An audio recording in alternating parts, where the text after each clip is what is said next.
Okay, good morning students. बेटा आज हम एक नया टॉपिक स्टार्ट कर रहे हैं। टॉपिक का नाम है आपका टाइप्स ऑफ गैल्वेनिक सेल।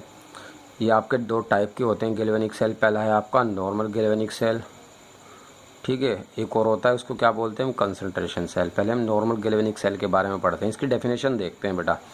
इसकी डेफिनेशन में जाने से पहले हम बेटा इसका एग्जाम्पल देख लेते हैं। एग्जाम्पल से इसकी डेफिनेशन बनाएंगे। एग्जाम्पल क्या है आपका, जिंक आपका इलेक्ट्रोड है, जिंक सल्फेट, उसके अंदर इलेक्ट्रोलाइट भरा हुआ है। ये आपका हाफ सेल है, एनोड हाफ सेल कहलाता है। ये आपकी साल्ट ब्रिज की दो लाइनें हैं। ये आपका कॉपर सल्फेट है, इलेक्ट्रोलाइट है दूसरे हाफ सेल का। और ये बेटा ये फेज सेपरेशन की लाइन है, और ये कॉपर का इलेक्ट्रोड है, ठीक है। ये इलेक्ट्रोलाइट है और ये इलेक्ट्रोड है। ये आपका कैथोड हाफ सेल है, और ये आपका एनोड हाफ सेल है। दो हाफ सेल को मिलाकर एक पूरा सेल बन जाता है यहाँ पर, ठीक है। लिख भी दे रहा हूँ बेटा मैं यहाँ पर, ये इतना इतना जो है आपका ये एनोड हाफ सेल कहलाता है। एनोड हाफ सेल, ठीक है। किसका बना हुआ है एनोड हाफ सेल? जिंक का बना हुआ है। और ये जो राइट वाला है ये आपका क्या कहलाता है? आपका कैथोड हाफ सेल कहलाता है। कैथोड हाफ सेल, CHC से बना है मैंने, कैथोड हाफ सेल। और किसका बना हुआ है? ये कॉपर का बना हुआ है, ठीक है बेटा। जब हम देखते हैं इलेक्ट्रोकेमिकल सीरीज़ में जो जिंक है आपका, जिंक हाफ सेल जो है, इसका आपका जब इलेक्ट्रोड पोटेंशियल देखते हैं तो कुछ और आता है। ऐसे ही जो कॉपर है आपका, कॉपर का जब आप इलेक्ट्रोड पोटेंशियल देखते हैं तो कुछ और आता है। कहने की बात क्या है, एनोड हाफ सेल और कैथोड हाफ सेल दोनों के इलेक्ट्रोड पोटेंशियल में डिफरेंस आता है, ठीक है। ये आपका एनोड हाफ सेल है, इसका इलेक्ट्रोड पोटेंशियल कुछ और होता है। ये आपका कैथोड हाफ सेल है, इसका इलेक्ट्रोड पोटेंशियल कुछ और होता है। दोनों के इलेक्ट्रोड पोटेंशियल में डिफरेंस आता है बेटा, डिफरेंस होता है, कुछ ना कुछ डिफरेंस आएगा। उस डिफरेंस की वजह से सेल के अंदर इलेक्ट्रॉनों का फ्लो होता है या करंट का फ्लो होता है। तो इस टाइप के सेल को हम नॉर्मल गैल्वेनिक सेल बोल देते हैं। एक बार और बता रहा हूँ बेटा मैं डेफिनेशन। ये आपका एनोड हाफ सेल है, इसका इलेक्ट्रोड पोटेंशियल कुछ और होता है। ये आपका कैथोड हाफ सेल है, इसका इलेक्ट्रोड पोटेंशियल कुछ और होता है। यानी कि दोनों हाफ सेल के इलेक्ट्रोड पोटेंशियल में डिफरेंस आया बेटा। उस डिफरेंस की वजह से सेल के अंदर क्या होता है, इलेक्ट्रॉनों का फ्लो होता है या करंट का फ्लो होता है, ठीक है। तो इसी सेल को हम नॉर्मल गैल्वेनिक सेल बोलते हैं। क्लियर हुआ बेटा? जब एनोड हाफ सेल और कैथोड हाफ सेल के इलेक्ट्रोड पोटेंशियल में डिफरेंस आने के कारण सेल के अंदर करंट का फ्लो होता है या इलेक्ट्रॉन का फ्लो होता है, तब ऐसे सेल को हम नॉर्मल गैल्वेनिक सेल बोलते हैं। ये हमारा एग्जाम्पल भी है। और जब बेटा जो डिफरेंस आता है हमारा, या सेल का जो इलेक्ट्रोड पोटेंशियल होता है पूरे सेल का, वो कितना होता है, यहाँ पर इस सेल का जो हमने एग्जाम्पल दिया है कितना होता है बेटा, 1.1 वोल्ट होता है, ठीक है। ये आपका नॉर्मल गैल्वेनिक सेल है। दूसरा देख लेते हैं बेटा, दूसरा क्या बनता है आपका यहाँ पर, नंबर 2। दूसरा है यहाँ पर आपका concentration cell. Concentration cell, concentration cell ये आपका दूसरे का नाम है। इसके अंदर भी देख लेते हैं बेटा हैं। एक चीज़ और बता दे बेटा ऊपर वाले में, इसके अंदर जो ई नोट सेल होगा आपका, ध्यान रखेंगे आप, ये E naught cell, E naught cell यानी कि पूरे सेल का electrode potential not equal to 0 आएगा बेटा, ठीक है। ये आप बात ध्यान रखेंगे, नॉट इक्वल टू 0 यानी कि पूरे सेल का जो इलेक्ट्रोड पोटेंशियल होगा वो 0 के इक्वल नहीं होगा। क्यों नहीं होगा? क्योंकि एनोड हाफ सेल का भी कुछ था, कैथोड हाफ सेल का भी कुछ था, दोनों में डिफरेंस आया था। डिफरेंस आने की वजह से 0 नहीं हुआ। अगर ये दोनों बराबर हो जाते, एनोड हाफ सेल और कैथोड हाफ सेल के इलेक्ट्रोड पोटेंशियल बराबर होते, तब जाके ये 0 बन जाता। क्योंकि एक दूसरे से कैंसिल हो जाते तो 0 हो जाता। 0 क्यों आया? 0 नॉट इक्वल टू क्यों आया? क्योंकि दोनों का अलग अलग है। अब बात करते हैं बेटा हम कंसंट्रेशन सेल की। इसके अंदर क्या होता है बेटा कंसंट्रेशन सेल का बारे में। इसका जो ई नोट सेल होता है आपका, पहले इसको थोड़ा सा बता दें फिर डेफिनेशन देखेंगे। ई नोट सेल क्या होगा, इसका 0 आएगा हमेशा, ऑलवेज लिख रहा हूँ मैं, हमेशा क्या होगा, ई नोट सेल इसका 0 होगा। इसका एग्जाम्पल देख लेते हैं बेटा, फिर उसके बाद इसकी डेफिनेशन पे जाते हैं हम। जैसे हमारे पास एग्जाम्पल में है बेटा यहाँ पर एग्जाम्पल, जैसे हमारे पास ये जिंक है, ये क्या है हमारे पास, जिंक सल्फेट का सॉल्यूशन भरा है इसके अंदर। ये आपका साल्ट ब्रिज की दो लाइनें हैं। ये क्या है आपका जिंक सल्फेट। जिंक सल्फेट भी किस फॉर्म में है, एक्वस फॉर्म में यहाँ पर। और ये क्या है हमारा, यहाँ पर जिंक सल्फेट बनाया हमने, जिंक सल्फेट के बाद क्या है बेटा, ये जिंक है हमारा यहाँ पर, ठीक है। तो आपका ये जो लेफ्ट वाला है ये आपका कहलाता है आपका एनोड हाफ सेल। क्या कहलाएगा, एनोड हाफ सेल कहलाएगा बेटा, ठीक है। और ये जो राइट वाला है आपका ये क्या कहलाएगा आपका, ये कैथोड हाफ सेल कहलाएगा। Cathode half cell, cathode half cell किसका बना हुआ है बेटा, जिंक का बना हुआ है, दिखाई दे रहा होगा आपको। और एनोड हाफ सेल भी किसका बना हुआ है, आपका जिंक का बना हुआ है, ठीक है। लेकिन कंसंट्रेशन जो यहाँ पर इलेक्ट्रोलाइट भरा है उसकी कंसंट्रेशन कितनी मान रहे हैं बेटा, हम C1 मोलर बता रहे हैं। और जो यहाँ पर जिंक सल्फेट भरा है उसकी कंसंट्रेशन कितनी है इस इलेक्ट्रोलाइट की, C2 मोलर भरा है। तो यहाँ पर क्या है बेटा, ध्यान से अगर हम देखें, एनोड हाफ सेल और जो कैथोड हाफ सेल है, ये आपका एनोड हाफ सेल है, ये आपका कैथोड हाफ सेल है। दोनों हाफ सेल का जो देखो दो चीज़ बनाई मैंने, ये इलेक्ट्रोड है, ये इलेक्ट्रोलाइट है। ध्यान से सुनना, ये इलेक्ट्रोड, ये इलेक्ट्रोलाइट। ऐसे यहाँ पर ये इलेक्ट्रोलाइट है और ये क्या है आपका, ये इलेक्ट्रोड है, ठीक है। तो एनोड हाफ सेल के अंदर भी बेटा इलेक्ट्रोड और इलेक्ट्रोलाइट है, कैथोड हाफ सेल के अंदर भी आपका इलेक्ट्रोड और इलेक्ट्रोलाइट है।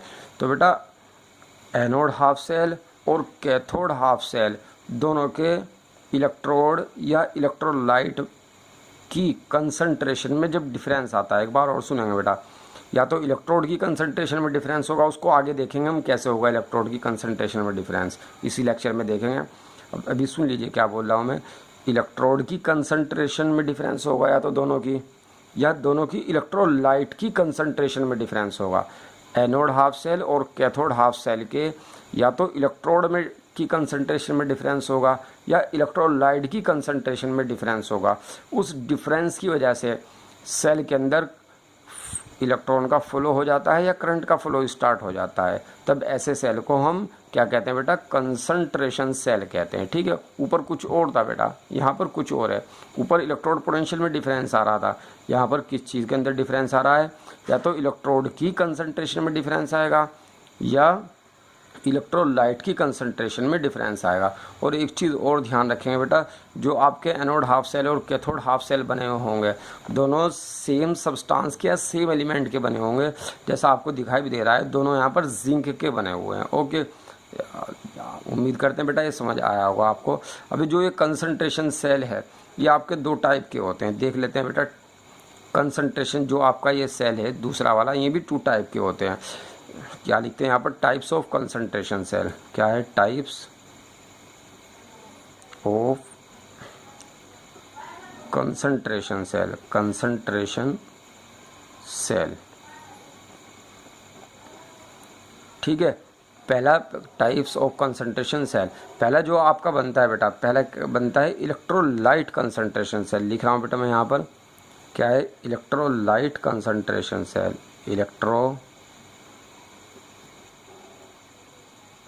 लाइट कंसंट्रेशन सेल, ये पहला है आपका। 2 टाइप के आपके कंसंट्रेशन सेल हैं। पहला कौन सा है आपका, इलेक्ट्रोलाइट कंसंट्रेशन सेल, ठीक है। नाम से ही पता लग रहा है बेटा इलेक्ट्रोलाइट की कंसंट्रेशन में डिफरेंस होगा। इसकी किसकी कंसंट्रेशन में डिफरेंस होगा, इलेक्ट्रोलाइट की बस यही बेटा इसकी डेफिनेशन है। क्या होगा यहाँ पर, जैसा वही वाला एग्जांपल ले लेते हैं बेटा वाला, जैसे वहाँ पर इलेक्ट्रोलाइट की कंसंट्रेशन में डिफरेंस था, 21 C1 मोलर थी और 21 C2, इसमें भी ये होगा बेटा, इलेक्ट्रोलाइट की कंसंट्रेशन में डिफरेंस होगा। बताया था हमने ऊपर, या तो इलेक्ट्रोड की कंसंट्रेशन में डिफरेंस होगा या इलेक्ट्रोलाइट की कंसंट्रेशन में डिफरेंस होगा। पहले हम इलेक्ट्रोलाइट वाला देख लेते हैं, इलेक्ट्रोड वाला उसके बाद देखेंगे। तो क्या होगा इसमें, इलेक्ट्रोलाइट की कंसंट्रेशन में डिफरेंस होता है, उस डिफरेंस की वजह से इलेक्ट्रॉनों का फ्लो या करंट का फ्लो होता है। तो ऐसे सेल को क्या कहते हैं, इलेक्ट्रोलाइट कंसंट्रेशन सेल। एग्जाम्पल वो ये बेटा इसका ऊपर वाला जो भी हमने ऊपर देखा एग्जाम्पल, क्या है यहाँ पर जिंक है और यहाँ पर क्या है आपका जिंक सल्फेट। इसकी कंसंट्रेशन, ये जिंक सल्फेट बेटा एक्वस फॉर्म में है, इसकी कंसंट्रेशन कितनी मानी हमने, C1 मोलर। ये आपका साल्ट ब्रिज का साइन है। ये क्या है आपका जिंक सल्फेट है और ये एक्वस फॉर्म में है आपका जिंक सल्फेट, ठीक है। इसकी कंसंट्रेशन कितनी है आपकी, C2 मोलर। और ये आपकी जिंक है बेटा, ये सॉलिड फॉर्म में आपका जिंक, ठीक है। इसकी कंसंट्रेशन कितनी है आपकी, C2 मोलर है। तो इलेक्ट्रोलाइट की कंसंट्रेशन में डिफरेंस है। एनोड हाफ सेल के इलेक्ट्रोलाइट की कंसंट्रेशन C1 मोलर और कैथोड हाफ सेल के इलेक्ट्रोलाइट की कंसंट्रेशन कितनी है, C2 मोलर। इन दोनों की कंसंट्रेशन में डिफरेंस होने की वजह से क्या काम होगा, वहाँ पर फ्लो ऑफ इलेक्ट्रॉन स्टार्ट हो जाएगा या फ्लो ऑफ करंट। उस करंट के फ्लो होने से जो फ्लो होगा करंट का, तब सेल बनेगा। उस सेल का नाम क्या है आपका, इलेक्ट्रोलाइटिक कंसंट्रेशन सेल, ठीक है। अब बेटा रिएक्शन भी देख लेते हैं। यहाँ पर हम दो रिएक्शन हो रही हैं, एक एनोड पर होगी और एक कैथोड पर। तो बेटा हम पहले देख लेते हैं यहाँ पर रिएक्शन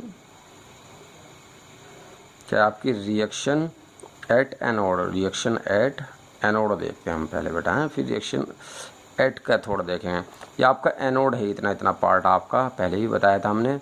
तो बेटा जिंक किसके अंदर चेंज हो रहा है, Zn+2 आयन में। तो बेटा लिख देते हैं हम इसको यहाँ पर, जिंक सॉलिड किसके अंदर जा रहा है यहाँ पर, Zn+2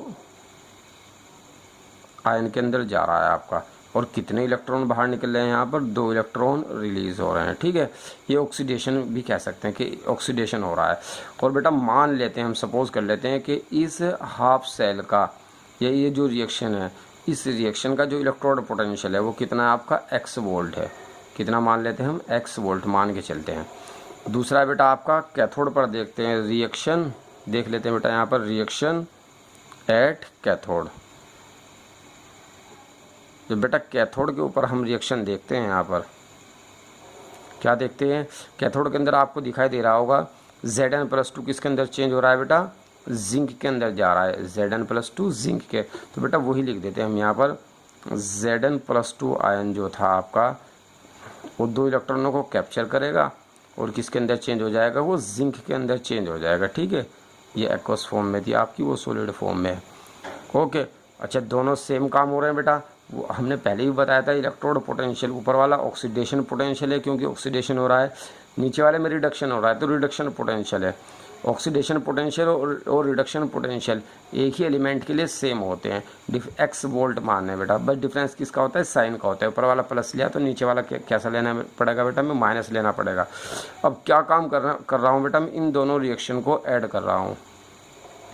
दोनों रिएक्शन को क्या कर रहा हूँ, ऐड। क्या होगा बेटा, फाइनल रिएक्शन बनेगी हमारी। यहाँ पर देख लेते हैं क्या है, फाइनल रिएक्शन। फाइनल रिएक्शन क्या बनती है बेटा, जब हम इनको ऐड करते हैं, ठीक है। देखो डिफरेंस किस चीज़ का है, रिएक्शन को देखते हैं। इलेक्ट्रोलाइट की कंसंट्रेशन में डिफरेंस है, यानी कि ये कंसंट्रेशन और ये कंसंट्रेशन दोनों अलग अलग हैं। लेकिन ये मेटल जो है, एलिमेंट जो है, दोनों क्या हैं आपके, सेम है। दोनों कट जाएंगे, ये नहीं कटेंगे बेटा। दोनों क्यों नहीं कटेंगे जब ऐड करेंगे हम, क्योंकि इन दोनों की कंसंट्रेशन अलग अलग है। इधर क्या आएगा आपका, Zn+2, ठीक है। Zn+2 किसका, Zn+2 ये कैथोड का है, तो मैं C लिख रहा हूँ बेटा यहाँ कैथोड के लिए। और इधर क्या आएगा आपका राइट साइड में, Zn+2, ये Zn+2 ऊपर वाली रिएक्शन का है। ये किसका है बेटा, Zn+2 एनोड का। तो मैंने A बना दिया यहाँ पर, ठीक है। चलो लिख भी देते हैं यहाँ पर, C तो लिख ही दिया था मैंने, कैथोड लिख रहा हूँ बेटा मैं यहाँ पर पूरा। ये कैथोड है आपका, और ये किसका है, ये आपका, ये आपके एनोड का है, लिख लिया हमने यहाँ पर, ओके। अब बेटा नस्ट इक्वेशन लगाते हैं इसके अंदर। नस्ट इक्वेशन को मैं किससे रिप्रेजेंट कर रहा हूँ यहाँ पर, नस्ट इक्वेशन को Ne बता रहा हूँ मैं। नस्ट इक्वेशन लगाते हैं इस समीकरण, इस इक्वेशन में जो हमारी final reaction I. Next equation क्या होती है बेटा, ई सेल, यानी कि सेल का electrode potential equal to cell का स्टैंडर्ड इलेक्ट्रोड पोटेंशियल। फिर क्या होता है बेटा, माइनस 0.059 अपॉन में क्या आता है आपका n, फिर क्या आता है log, फिर आता है बेटा प्रोडक्ट की कंसंट्रेशन अपॉन रिएक्टेंट की कंसंट्रेशन। प्रोडक्ट क्या है आपका, Zn+2 और Zn+2 की कंसंट्रेशन। किसका Zn+2 था, ये एनोड का है। एनोड के लिए क्या बना दिया मैंने, ए। प्रोडक्ट की कंसंट्रेशन लिखेंगे, प्रोडक्ट आपका एनोड है। नीचे क्या आएगा आपका, रिएक्टेंट की कंसंट्रेशन। रिएक्टेंट क्या है आपका, Zn+2, लेकिन वो किसका है बेटा, यहाँ पर देख लेते हैं हम। ये रिएक्टेंट किसका है, कैथोड का। कैथोड के लिए क्या बना दिया मैंने यहाँ पर, C बना दिया, ओके। अब बेटा देखो ये ई नोट सेल कितना आएगा, ई नोट सेल तो आपको ये वाला ई नोट सेल ये पता है आपको कैसे निकालते हैं, इन दोनों को ऐड कर देते हैं, इस वाले को और इस वाले को। जब इस एक्स वोल्ट को एक्स वोल्ट ऐड करेंगे बेटा ये दोनों एक दूसरे कैंसिल हो जाएंगे, तो कितना आ जाएगा 0। ये हमने बताया भी था कि सेल का जो कंसंट्रेशन सेल होती है आपकी, उसके अंदर जो सेल का इलेक्ट्रोड पोटेंशियल होता है वो 0 होता है। ये भी हमने पीछे देखा भी था, आपको दिखा देते हैं एक बार और। ये लिखा था मैंने यहाँ पर, ई नोट सेल कितना होता है कंसंट्रेशन सेल का, देखो ये कंसंट्रेशन सेल है, ई नोट सेल कितना होगा 0 ऑलवेज। और हमने यहाँ पर देख भी लिया बेटा ई नोट सेल कितना है यहाँ पर इसका सेल का, ये देख लीजिए कितना है आपका 0.00 यानी कि 0 है। तो बेटा ये तो कट ही जाएगा, ये तो कितना है आपका 0 है, ये तो हट ही गया है यहाँ से। अब 0.059 को क्या लिख सकते हैं, चलो 0.059 ही रहने देते हैं। एन क्या है, नंबर ऑफ इलेक्ट्रॉन जो सेल के अंदर फ्लो हो रहे हैं, ट्रांसफ़र हो रहे हैं। कितने नंबर ऑफ इलेक्ट्रॉन है यहाँ पर देख लीजिए 2, चाहे ऊपर वाली इक्वेशन में से देख लो 2 है, चाहे नीचे वाली में। एन की जगह तो क्या लिख देंगे बेटा हम यहाँ पर 2 लिख देंगे, ठीक है। और Zn+2 कंसंट्रेशन एनोड की है। एनोड की आपको याद होगा हमने कितनी मानी थी, देख लेते हैं। एनोड की कंसंट्रेशन ये रही है आपकी, कितनी मानी थी बेटा हमने C1 मोलर। और कैथोड की कंसंट्रेशन कितनी मानी थी C2 मोलर। तो लिख देते हैं बेटा अब इसको, क्या लिखते हैं यहाँ पर देख लीजिए,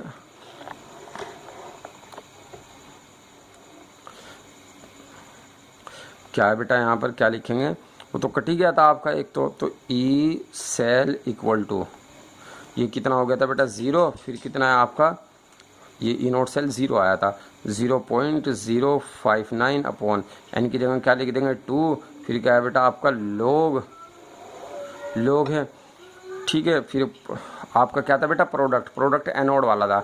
एनोड की कंसंट्रेशन कितनी सपोज की थी हमने C1, और कैथोड की कितनी की थी बेटा हमने C2 सपोज की थी, ठीक है। तो ये 0 भी हटा देते हैं बेटा अगली नेक्स्ट लाइन में। तो ई सेल कितना आएगा आपका,